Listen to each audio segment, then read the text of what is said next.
Welcome, Redleaf Retrocast, the last episode of 2023. It's episode 150, Colin. Just you and me today. Joey, unfortunately, couldn't make the show. Wasn't meant to be, but the dynamic duo is still here. Indeed. This is a fun episode. I imagine this will be on the shorter side. Just something to get out for the holidays, right before the end of the year.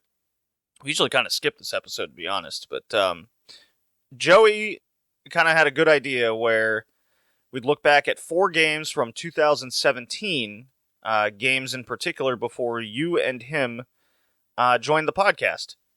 So, if you want to hear my original thoughts, you can go back and listen to those first, 11 episodes where these games are picked to hear my deeper thoughts.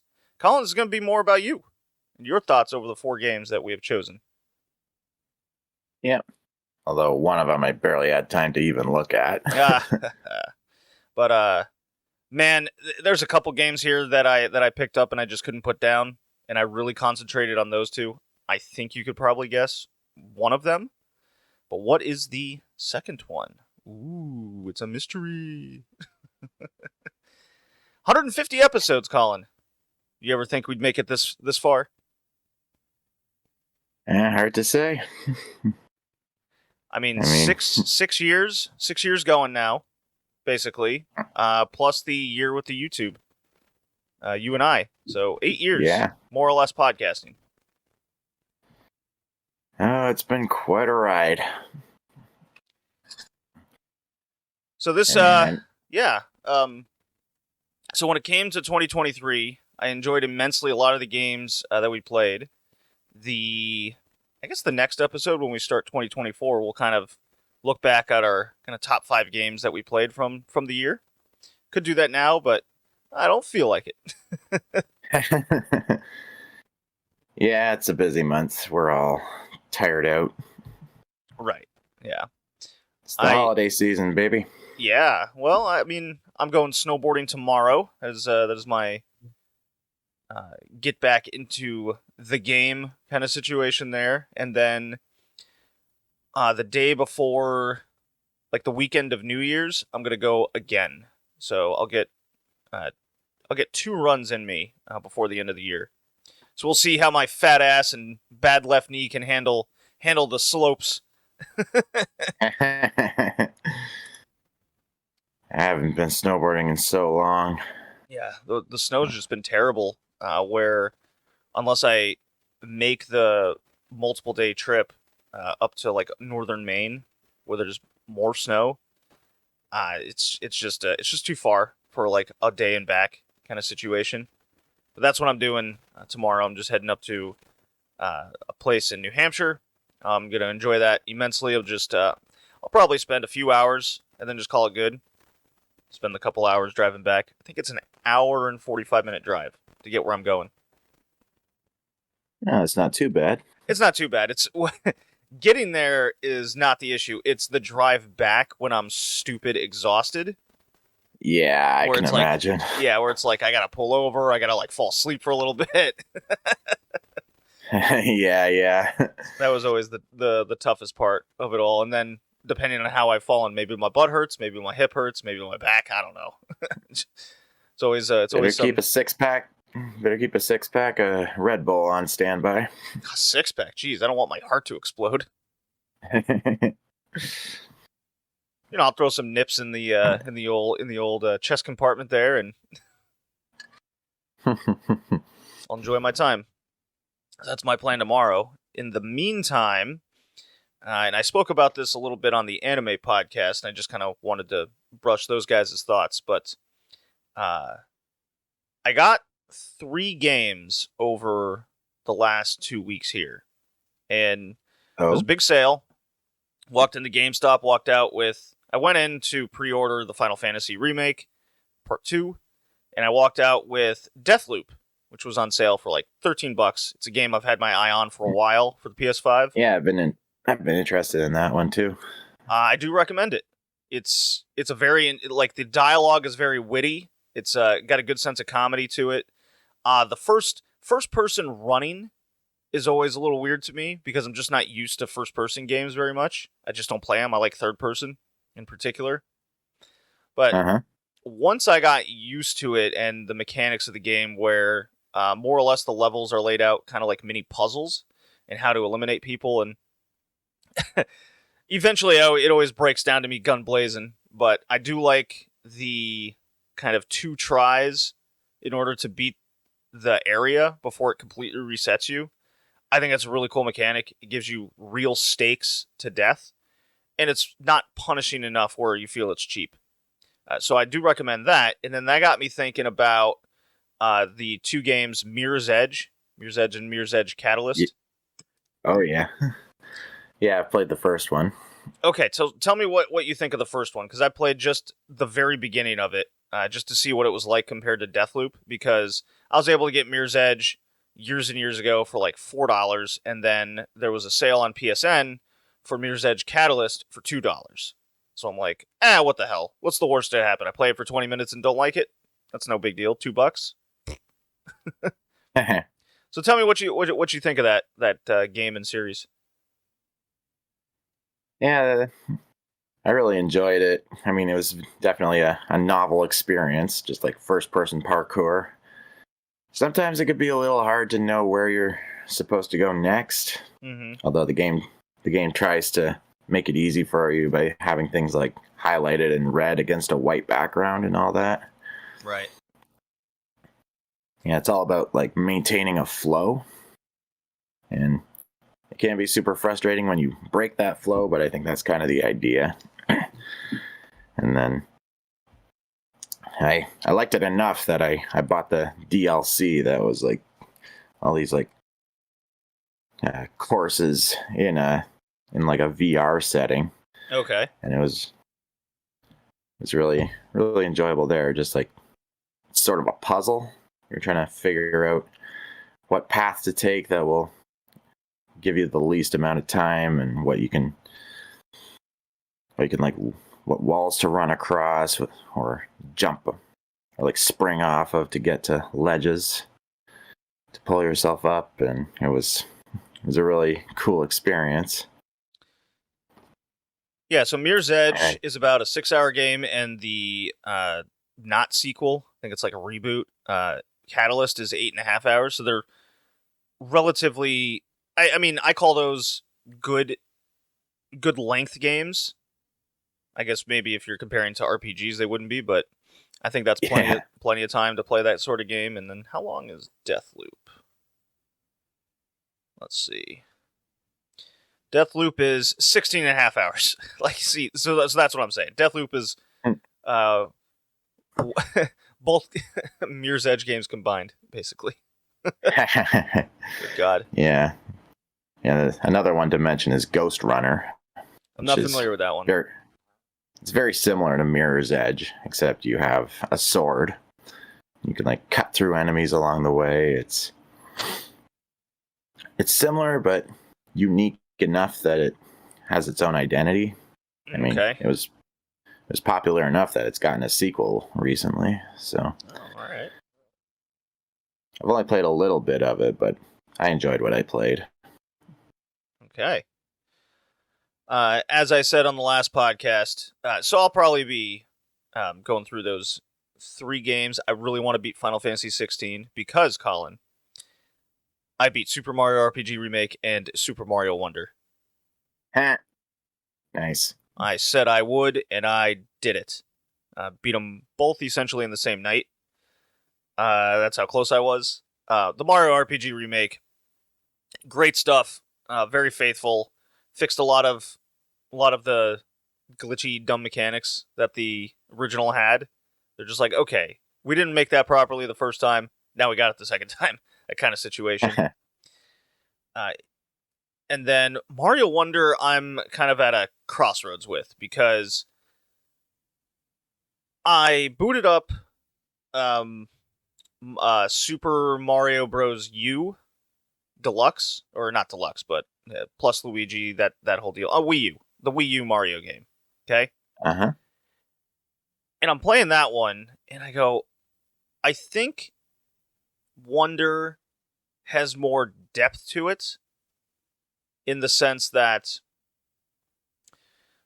getting the what do they call them, the wonder seeds in each level. Each one has its own, like, it's not really hidden, but they kind of, some are hidden wonder seed in each level, so it gives a reason to continuously replay the levels. And then there's the 3 purple coins, just like in many other Mario games at this point. You have the collectible item that's 3 items that are in each level. But there's something about Mario Wonder where I think it was just too easy and too laid back and not quite up to the... It's how do I don't really know how to best describe it, because when I'm playing something like Mario Odyssey or Mario 64, there's that open world aspect to it. I think it gives it more replayability, more overall depth, while the 2D ones, it just feels like they're missing something. And so when I went back and I popped in Mario 3, for example, because that's always kind of the go-to, or Super Mario World, I think it's the sense of difficulty, and it's more or less disappeared in modern 2D Mario games. I think that's where that's too bad. leaning. Like, they're really good. I really enjoy them. They're fun. I think they're better games with multiplayer, because you can kind of troll each other and run into each other. Yeah. I haven't had the opportunity to do that with Mario Wonder. I think I remember reading that the collision is gone in Mario Wonder, which is half the fun of why Mario 3D World and Mario U was fun in multiplayer, because you'd be colliding into each other and causing each other's deaths. But Mario Wonder, I think, doesn't have that. So, not going to be in my game of the year. I think my personal game of the year is Lies of P. I've kind of stuck with that. Don't think Final Fantasy 16 is going to reach that. The gameplay isn't deep enough for it, but the story, I'm enjoying the story. When it comes to I didn't play Baldur's Gate 3. I'm sure if I was into that style of game, that would probably be the easy pick. But for me, it's Lies of P. I just immensely enjoyed Death Pinocchio. Nice. So what you been up to? Well, I had Dutch Christmas with my family last weekend. We all got together in one place, gave gifts, had roast beast, which is really beef tenderloin. Ah, oh, that's good. Sounds really good. It is. And here, all I did was play golf yesterday. Yeah, we did that over the weekend. Played some Smash Bros. Ultimate with my nephews. You showed them no mercy, right? Teaching them the hard truths of being a loser at an early age. I showed no mercy, but we were playing with the little Joy-Cons, and my hands aren't used to that, so that gave me a bit of a handicap. So they were able to win on occasion. Plus, since they've been borrowing my copy for months now, I'm a little out of practice. But I gave them their own copy as a gift to both of them. Hey, so that they could play it at home. Look at that. It's a good little Christmas gift. Hell yeah. And I'm actually going to be meeting back up with my brother's family later today, so I can get my copy back. We'll probably play more. But as for what I've been playing, mostly Dave the Diver. I'm really enjoying that one. How far are you in it? I'm in chapter 4 out of the 7. And it's really enjoyable. I mean, so much more stuff has been unlocked. I mean, now there's... Whoa. What is going on your end? Uh-oh. Did my cat knock into the mic and fuck it up? Ah, there it is. Got really staticky for a second there. Now I'm hearing a little bit of static now. Okay, the cat issue is taken care of. he just barreled into the mic. I was like, uh-oh. Oh, jeez. Yeah. All right. Well, So, you want yeah. to take this opportunity to just jump into the 4 games? I still want to finish talking about Dave the Diver. Oh, okay. Yeah, sure. Of course. Yeah. A lot more new stuff has been unlocked. Now there's a fish farm and a rice paddy. Basically, so I can grow high quality rice for certain sushi dishes. Okay. That adds another layer of depth. And one of the newest side quests involves a movie director called Michael Bang. Obvious parody of Michael Bay. No, come on, that's not what it's for. You're and gotta put together a bunch of ingredients for the new dish, and one of them is the high quality rice, so I'm waiting for that to grow. And there's also a side quest to take photographs of different moments of like different fish or sea creatures doing certain things, and you can get money for that. And of course, I may have mentioned it last time, but I've unlocked the Sea People Village. The Sea People Village? Yeah. Just like a bunch of mer people living at the bottom of the ocean. And doing all kinds of different things for them to get them to trust Dave. And I assume there's going to be some big story developments in that regard. I'm like literally at the midpoint. All I could think about is the South Park episode about the Sea People right now. Earn their trust, then take their women. Yeah, I gotta wonder if that was partial inspiration. But yeah, the game is still as addicting as ever, so I'm gonna be playing a lot more of that. I gotta pull the trigger on that game. I gotta stop. I gotta play it, and then maybe that'll be my game of the year. I'll just full dive into it, right? Yeah. Yeah, and I'm just gonna say it now. Dave the Diver is my game of the year for 2023. Hell yeah, that's what I'm talking about. I think Joey would probably say the same thing, unless did he get Baldur's Gate 3? I don't think he did he? I think he did.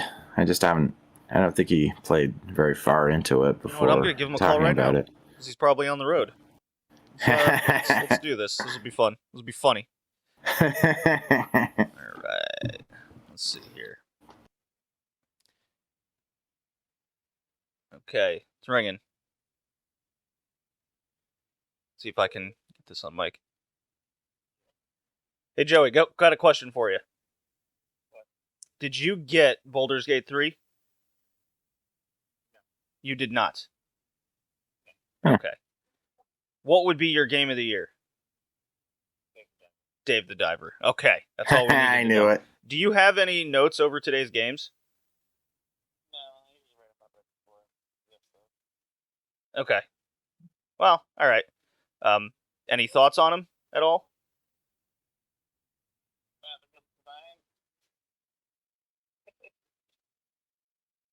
Okay. All right. I'll talk to you later, man. All right, bye. Okay. There we go. Simple man with simple opinions. What's your game of the year? Dave the Diver. It's like, okay. All right, so that's 2 out of 3 of us are Dave the Diver. I got to get it now. I have to. Damn right. What am I doing? I'll play Mirror's Edge. You know what? Final Fantasy 16. Sorry, bro. You might have to be put off to the side. Yeah. Mirror's Edge and Dave the Diver. You know, classic 2023. Hell, with Dave the Diver, you could just get the demo for free. Get a taste of what it offers. No, I'll just take you guys' word for it. Come on, we all have similar. Go for it. Similar taste. Like when the game's good, then the overwhelming opinion I generally go with. Unless it's, I can't even think of a game that. I can't even think of a game where the overall consensus was it was fucking awesome, and then I was like, nah, I hate this. I can't think of one. Maybe the Forza games? I wouldn't know. Maybe. Open world driving. Not as appealing as it sounds. Yeah. Yeah, anybody who's played Streets of SimCity will tell you that. Oh god. That's a deep cut. Yeah. Oh yeah, I also played a little more of Luigi's Mansion 3. Did you beat it? Not quite yet, but I'm maybe 2/3 of the way in. Bum. That's bum shit, man. You're supposed to beat that at Halloween. I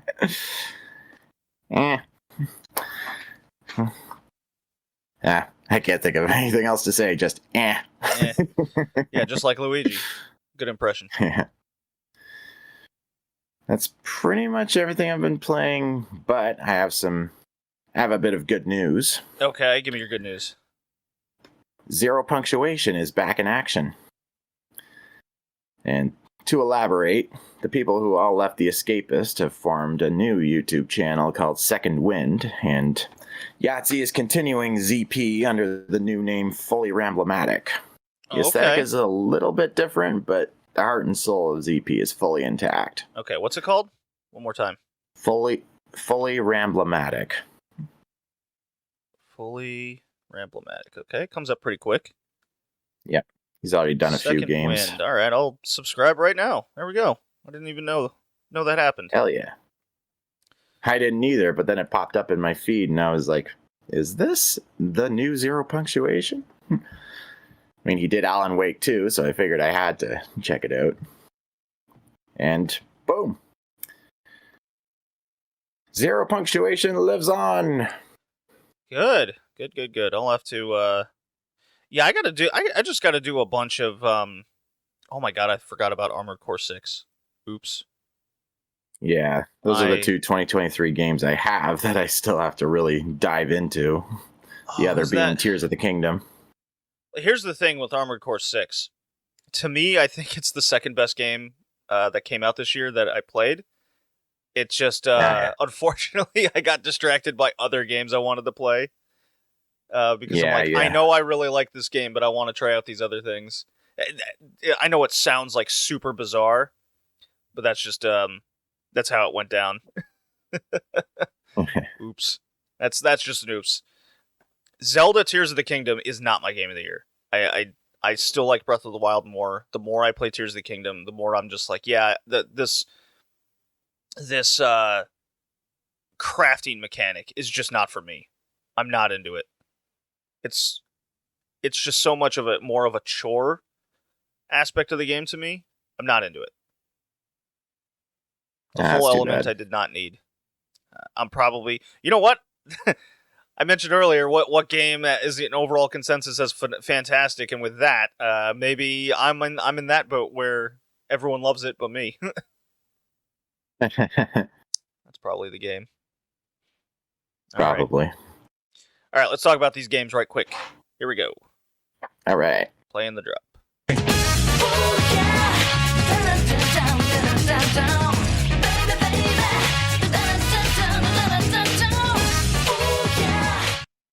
Haven't had a good Persona 3 drop in a while. So we're about 22 minutes into this thing. The way we did this is we got a cast pick. Colin, you got a pick. Joey got a pick. I got a pick. All games prior in 2017 to you and Joey joining the podcast full time, and this was just kind of a what did you guys think of these games? I know Joey likes Dino Crisis. I know that's one of them that he picked that for a reason because he likes Resident Evil. He's a fan of Resident Evil games. That makes sense to me. I want to know why you picked your game. We're gonna know why I picked mine, but the cast pick I thought was probably the most interesting because I don't know any of you guys' thoughts. I think I remember Joey's thoughts when the game first came out, but we were also like 13, so haha, funny too, right? I don't know what 36-year-old Joey thinks about Conkers Bad Fur Day, because that's the first game, Colin. The cast pick. Tell me what you think of this. Well, I may or may not have said this before on the cast, but I compare this game to if Matt Stone, Trey Parker, and Seth MacFarlane got drunk and or high and made a Tex Avery cartoon, except it's a game. The Mighty Pooh. And I am here for it. The humor is very much there, but for me, the controls are like impossible. Yeah. I only had the opportunity to watch a YouTube playthrough of it, but yeah, I could tell like the controls were pretty tough to work with, and the camera was also tough to work with. Sure was no Zelda Majora's Mask in that regard. Certainly not. Did this ever have a not I can't say remake or remaster, but re-release on the DS? I don't think so, but it did get re-released on Rare Replay for Xbox One. That part I know, and the controls were definitely a little better, for sure. Yeah. I think Conker Live and Reloaded is a remake of this game for Xbox 360. Oh, I forgot about that one. You're right. I think that might be. I haven't played that Wasn't one. it like heavily censored though? They took a lot of things out. I don't know. I'll have to look that up. Let's see. Conkers Bad Fur Day.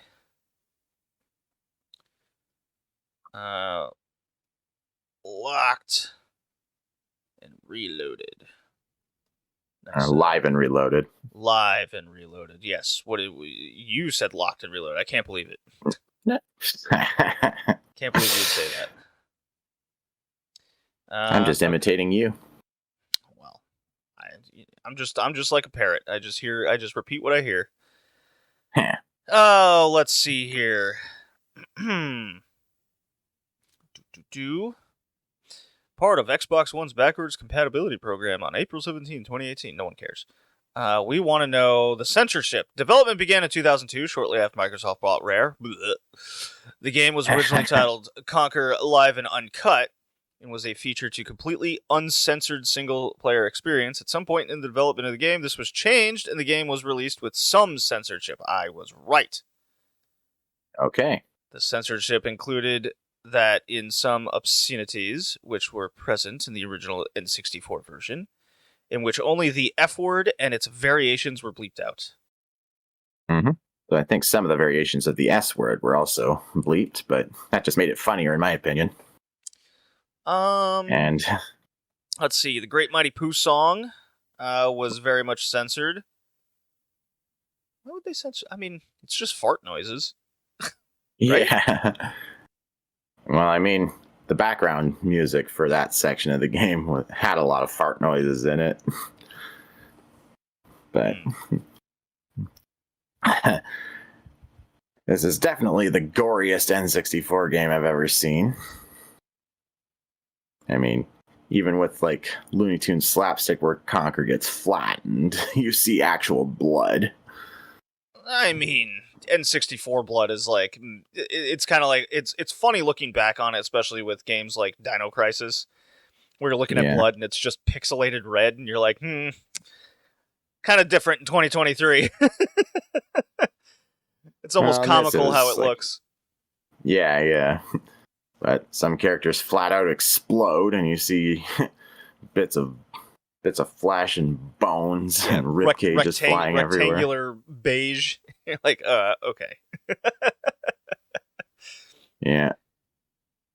Yeah, it reminds me of funny like Roblox videos, and you see people do that same thing, and it's like, wow, like 5-year-olds play Roblox and don't think twice about stuff like that, but boy, oh boy, back in the 90s and early 2000s, you got Conkers Bad Fur Day with poo and exploding rectangles simulating quote-unquote flesh. And back then, everyone's just like, oh my god, it's so gory, it's unbelievable, it's going to destroy our youth. Yeah, many may be wondering, how did Conker go from a kid-friendly mascot to a foul-mouthed alcoholic sociopath? Now, I'm using the What Happened video from Matt McMuscles for reference. Now, the game started out as His name is under the name McMuscles, you say? Conkers. Matt McMuscles, yeah. McMuscles, okay. Yeah. That's what I think I feel like when I partake in McDonald's. Haha. Yeah, he's got a lot of cool videos about the backgrounds of games with troubled development, and also does a few movies here and there, so I recommend checking him out. He's got a lot of videos. Now, Bad Fur Days started out under the name Conker's Quest, and was initially a typical cutesy platformer, but it was panned by game journalists at the time for multiple reasons. A, Banjo-Kazooie was being promoted at the same time, and it was getting more attention. And another was that the critics said that Conker himself was actually too cutesy, bordering on disturbing. Actually, the whole game looked like that, and Conker himself didn't even seem to have much of a personality. Just look at his appearance in Diddy Kong Racing to see that. And then the decision was made to make Conker into the character we see now. And when it was pitched to the head developers, they instantly fell in love with the idea. So that pretty much explains that. Not as eventful as I thought it would be, but it's something.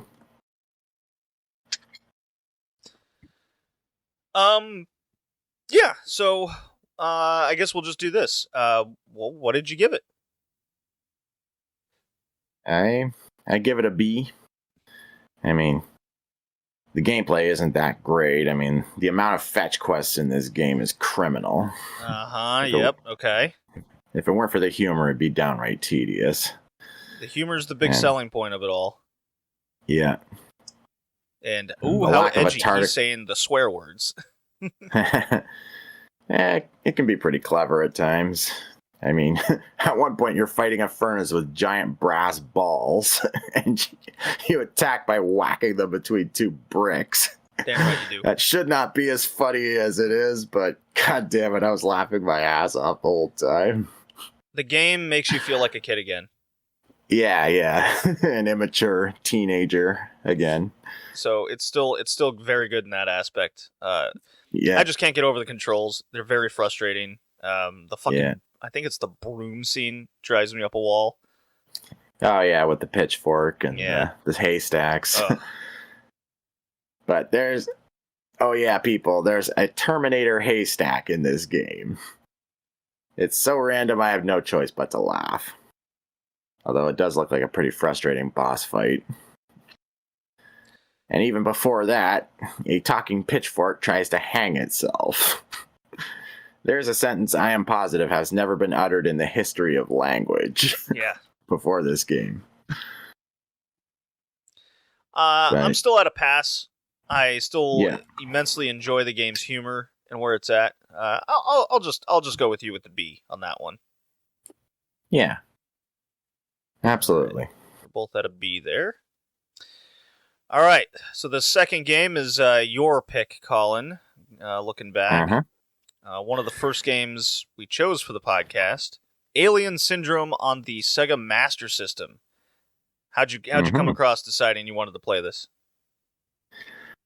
Well, I just remember listening to that cast, and the way you described it sounded really interesting. Just like a game that old actually having an effective horror atmosphere really caught my eye. And just it sounded like the kind of game I would enjoy. Just run and gun, top down, shooting aliens every which way, rescuing hostages. Maybe it just reminded me of Descent. That's probably why. Well, did it live up to my review from fucking 6 years ago? Not quite, but the groundwork was definitely there. I mean, I played the Sega Master System version. I could see this being remade into an actual horror game. Just kind of, maybe if it had like one of those kind of wobbly viewpoints, like with Hotline Miami, it would make an even more effective horror atmosphere. And well, there was also, like a PS2 re-release many years later where it kind of did that. I think they made it into a twin stick shooter. Maybe. I know there's like a remake on like PSP and Wii. Oh, I might didn't check know about that the out. Wii version. Yeah, I saw it on Wikipedia. It has a Wii release. If I ever see it on a retro game shelf, I'll definitely pick it up. Yeah. Should probably get into like the development info. It Sure, was, do it. Go for it. It's developed by Sega and Sanritsu. That is, Sanritsu did the NES and Master System versions. Mm-hmm. And it was published by Sega. Released in the arcade in 1987 and on the Master System and NES, among several others, in 1988. I mean, there was a whole whackload of other different versions. There was I think there was a Commodore 64 version and an Amiga version. Just getting it up right now. Oh yeah, it was also on MS-DOS and Game Gear. God. I am actually familiar with the Game Gear version, believe it or not. Oh yeah. Not That's as funny. Good, but close. Close. Yeah, I can imagine. But yeah, there isn't really a plot to speak of here. You just play as one of the two soldiers named Rick and Mary, who are sent out to various space stations to rescue hostages from alien infestations. And of course, upon arrival, you plant a bomb, and you have a limited amount of time to get all the hostages out and then fight a boss before getting out of there and the place blows up. Like I said, very Descent-ish. Yes. And like I said, the gameplay is pretty simple. It's a top-down run and gun that has you exploring the spaceships while shooting aliens and collecting power-ups / new weapons off the walls. The flamethrower was my favorite. And you need to rescue hostages within the time limit, and then fight a boss and rinse and repeat. It's definitely an arcade game. When you die, you lose whatever new weapon you picked up and are back to the basic gun. That can be super frustrating, but at least you start right back up where you died, so that's a bit of a blessing. I did have a bit of a problem with how soft the music was at the beginning, because I cranked up the volume to be able to hear it, and then later in the level, everything's blaring. So I had to turn it back down. But I like the soft music at the beginning. That's what kind of gives it that vibe for me. And then it kicks in when you get further going into it. Yeah, that makes sense. Yeah, some of these at the beginning of each stage, you actually see what the space station looks from the outside, and some of them gave me like Dead Space and Event Horizon vibes. I liked that. But I don't know if I have much more to say about this. I mean, I was only able to play like half an hour. Aside from Conquer, I only had time to play everything last night because of Christmas last weekend. But I definitely passed this one. All right. Well, you can play it for 20-30 minutes and get the idea of every aspect of the game. It's a top-down running gun. Yeah. Just pick up and play. All right. So what'd you end up giving it? A B. B. Okay, that's what I thought I heard. Yeah, I'm still kind of there myself. So 2 Bs. All right. Cool. Okay. So Joey's pick was Dino Crisis. Game's about 6 to 8 hours, depending. It's Resident Evil with dinosaurs. That is the whole aspect to it. I did not know there was a Dino Crisis 3 that came out on the Xbox. Were you aware of this? No, Nope. I wasn't really paying attention to it. Yeah, let me see how much that fucker goes for, because I'm super curious. That's what I came away with. Tell me what you thought of Dino Crisis. All right. This one I probably spent the least amount of time on. Oh. And so I really don't have that much to say about it. Just Resident Evil meets Jurassic Park. Not much more to say there. I mean, there's your usual third-person shooting mechanics. And Dino Crisis 3 on Xbox goes for like $50. I don't know if it's worth that. Holy shit. But yeah, this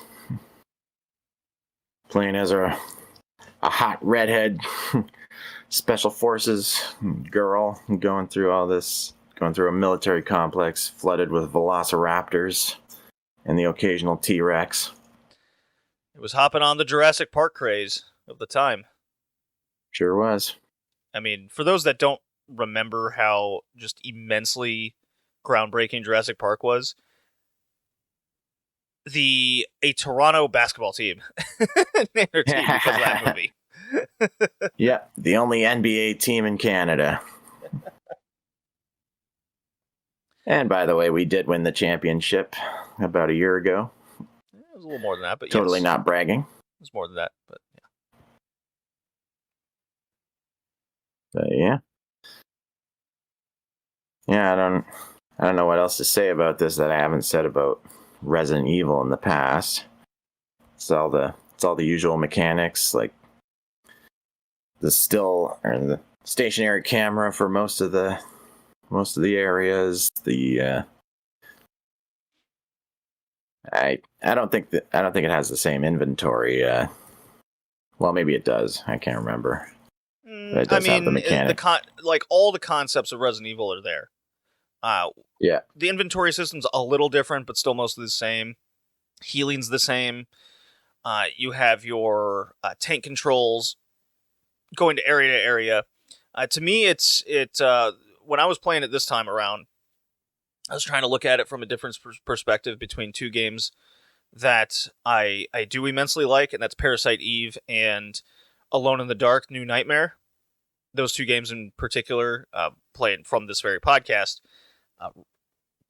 really stuck with me, and Dino Crisis almost hits on all those beats I love. I don't think Dino Crisis is as good as those couple games. I think the stories in those are better. The puzzles are a little better. This does try to match too much with Resident Evil, and I think that hurts it a little bit when you start comparing everything, because you can't help but compare Resident Evil to this game. Yeah, absolutely. The gameplay is practically 1-to-1. Yeah, let me pull up, because it is a Capcom game. That didn't just fully give it away. Came out in '99. Let's see. Game's intensity, graphics, and gameplay were heavily praised. Some criticism was directed towards the lack of dinosaur variety. Well, yeah, it's a lot of velociraptors. I mean, that's what it is. I have not played the Dreamcast version. I expect that would be mostly the same, maybe even better graphics, because the Dreamcast was more capable. But I vaguely remember reading the PS1 version was less janky because of how user-friendly, I guess, development could be with the PS1. Okay, let's see. It says, force fields, red beams throughout the complex can be activated to block access to intruders. Regina's inventory includes key items, weapons, ammo, medical supplies. The latter two can only hold a limited amount, and you can mix certain items to upgrade them. So that's where the Parasite Eve comparison comes from, because you could mix and match weapon slots to create new weapons, like a ice grenade kind of thing. This one has that same concept, which I did enjoy. You do have emergency boxes, very much Resident Evil, very much the same. Luckily, you didn't have to drop them in the middle of levels, like certain Resident Evil games. Don't like that aspect. you do have 5 continues, which I don't remember going over the first time played Dino Crisis, but I like that aspect because you get 5 immediate continues from like your spot, and then once you go through them, then it's to your last save point. So I think that's kind of like what I was talking about earlier with Deathloop, with the 2 immediate continues, and then if you fail that, that's when you get kicked back. I think that's a good concept for games to have actual punishment, but you don't feel cheapened out by it. Yeah, that sounds like a pretty good way to do it. Yeah, I probably got about halfway through this game. Just picked it up and played it in an afternoon. I was like, oh, look at that. I'm like 4 hours in.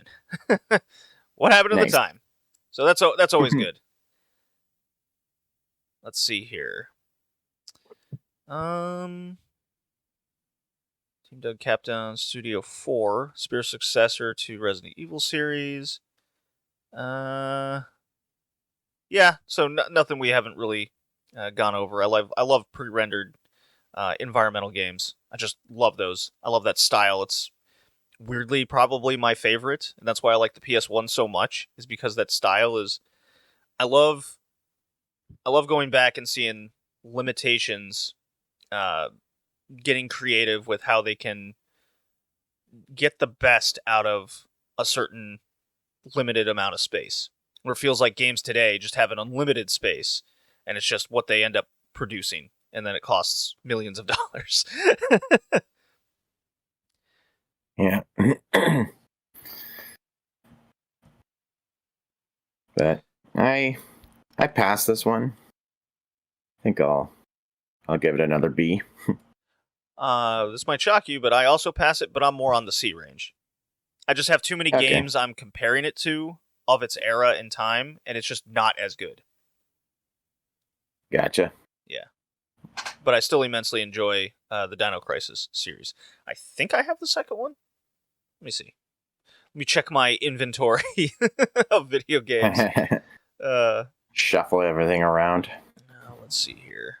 I'll just bust out my Excel file I have. That's the easiest way to look it up rather than go to the shelf. Let's see. Dino Crisis. I do have Dino Crisis 2. I do have that. Nice. Yeah. So, Dino Crisis, for those that don't know, on the PlayStation, it goes for about $25. You can get it on PSN. I recommend going that route if you can. The Dreamcast version goes for $50, and then you can just go from there. I think I remember the second one being better, because a lot of the issues that plagued this first one with somewhat jankier controls, and they were, doing the concept for the first time. I think the second one was the better game. All right, cool. Okay. Last game. My pick. You'd be shocked. Hell yeah. Dynamite Headdy on the Sega Genesis. Colin, my favorite game I have ever played for this podcast. Tell me what you thought. Oh, really? Yes. And yes, I did beat it just in like one sitting. I adore this game so much. Nice.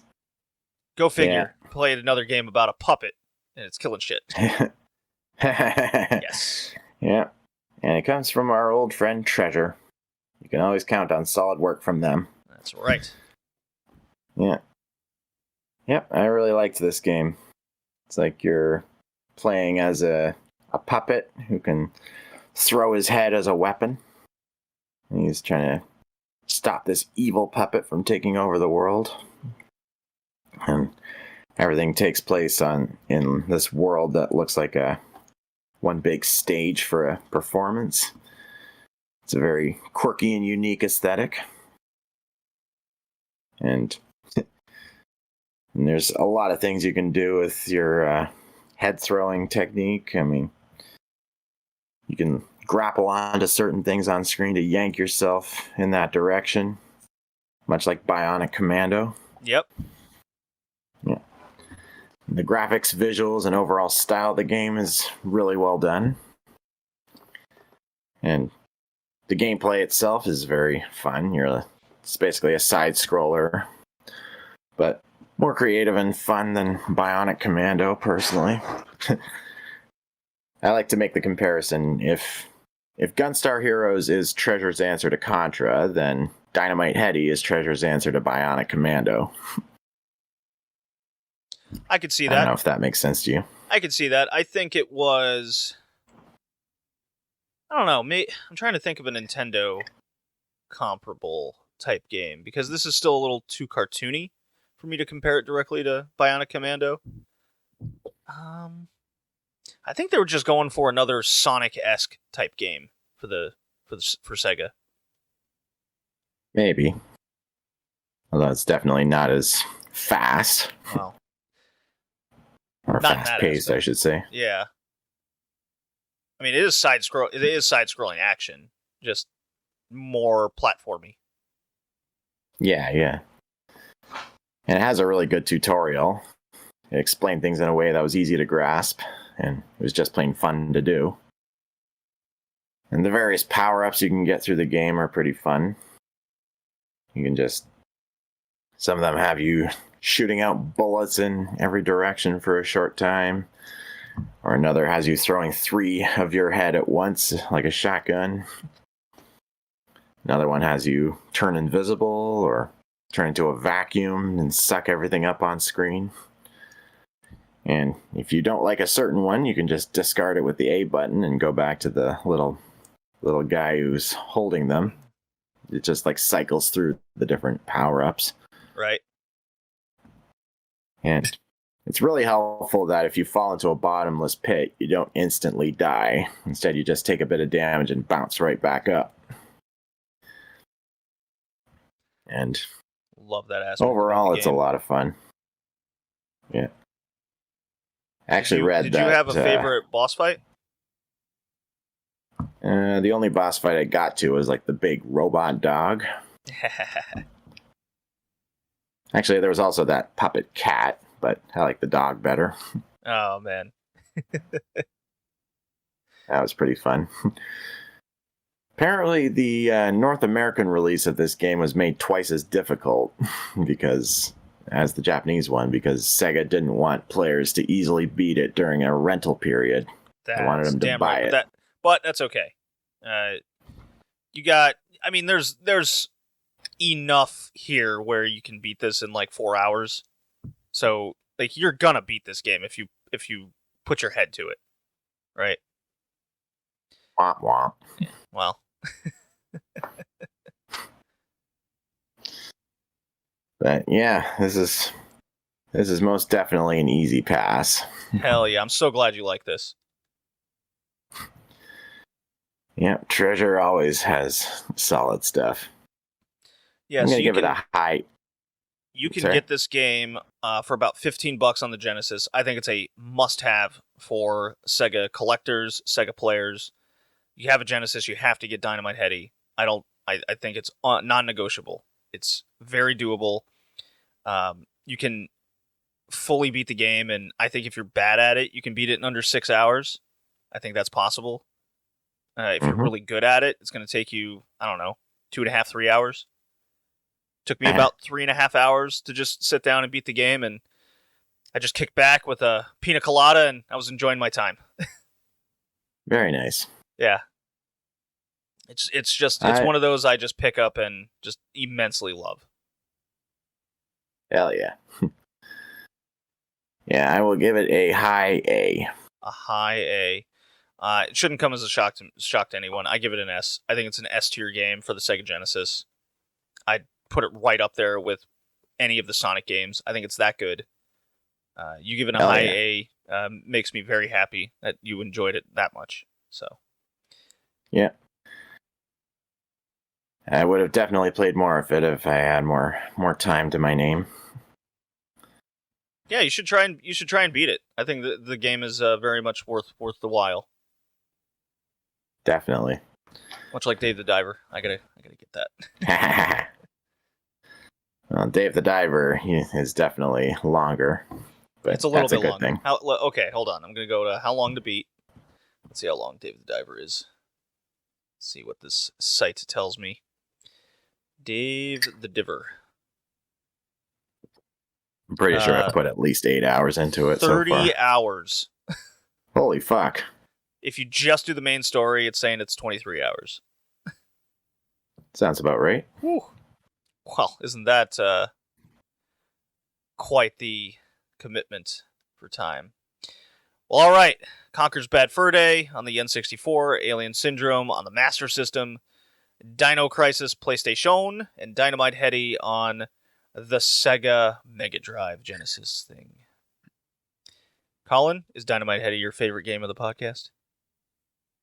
On this one? Nope, it's Dino Crisis. Ah, damn it. No, it's Dynamite Headdy. Yes. Yeah. I don't even think I need to say it. Well, okay. Good little end-of-year episode. I immensely enjoy doing this podcast with you. It's a great way that we've kept in contact and be sure to talk to each other every couple weeks. Thank you, Colin, for always doing this with me. And my pleasure. We will reconvene in 2024. Maybe we'll change the format up a bit. Who knows what we might do? Maybe we'll just keep the same format. It's been working tried and true the last couple of years. I'll see you next year, Colin. See you next year. Bye now.